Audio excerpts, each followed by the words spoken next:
Supreme কোর্টের আবেদনে সাড়া দিল কল্যাণী এমসের ডাক্তাররা। আন্দোলন থেকে সরলেন কল্যাণী এমসের জুনিয়র ডাক্তাররা।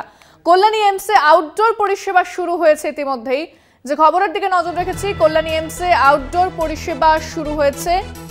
সুপ্রিম কোর্টের আবেদনে সাড়া দিল কল্যাণী এমসের চিকিৎসকেরা। একদিকে আমরা জানি শহরের হাসপাতালে কর্মবিরতি জারি থাকলেও কল্যাণী এমসের চিকিৎসকেরা তারা পরিষেবা শুরু করে দিয়েছেন। আন্দোলন থেকে তারা সরে গিয়েছেন। ফোনে রয়েছেন প্রতিনিধি সুবল মজুমদার। সুবল, কল্যাণী এমসে শুরু হয়েছে পরিষেবা, কি বলছেন চিকিৎসকেরা?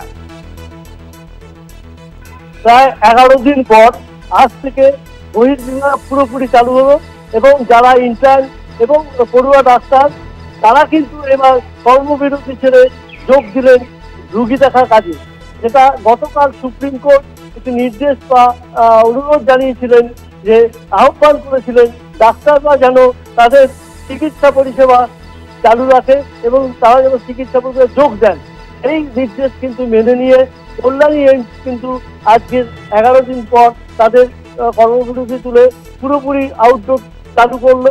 এবং দেখো, এই যে কল্যাণী এইমসে কিন্তু আউটডোর পেশেন্ট এসেই দেখানো যায় না, এটা অনলাইনে তাদের নথিভুক্ত করতে হয় এবং তাদের রীতিমতন সময় এবং ডেট দিয়ে দেওয়া হয়, তারপরে কিন্তু তারা দেখাতে পারে। সেক্ষেত্রে এই যে 11 দিন যাদের নথিভুক্ত ছিল বা যাদের ডেট ছিল, তারা কিন্তু অনেকেই এসে ফিরে গিয়েছিলেন।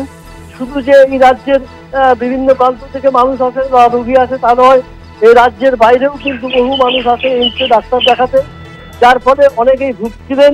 এবং আজ থেকে যেটা শুরু হলো সেটা হচ্ছে যে পরিষেবা চালু হলো এবং যাদের নথিভুক্ত ছিল তাদেরকে মেসেজ করে জানিয়ে দেওয়া হচ্ছে পরপর হিসাবে ডেট এবং সময়, যাতে তারা অসুবিধায় না পড়ে সেই ব্যবস্থাও করেছে। একেবারে ধন্যবাদ সুবল। কথা বললাম প্রতিনিধি সুবল মজুমদারের সঙ্গে।